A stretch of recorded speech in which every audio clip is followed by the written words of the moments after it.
இங்க பாருங்க, திருப்பூர் கொந்தளிக்குது, அந்த பக்கம் ராணிப்பேட்டை கொந்தளிக்குது, வியாபாரம் முடியல, ஏற்றுமதி ஆகல, அமெரிக்காக்கார இப்படி பண்ணி புட்டான் அப்படின்னு இப்ப புலம்புறீங்களே.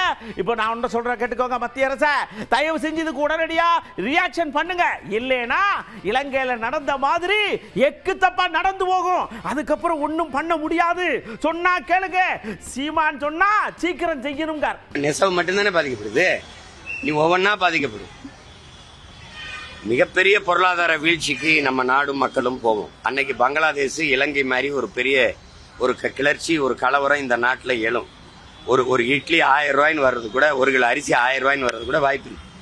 இலங்கையிலையும் பங்களாதேஷ்லையும் இந்த கலவரம் வரும்போது இந்த நாடு எச்சரிச்சிருக்கணும். அது உன்னுடைய ஒரு ஸ்டேட் அளவு, அந்த அளவு கூட பாப்புலேஷனா, அந்த கூட நிலப்பரப்பு இல்லை.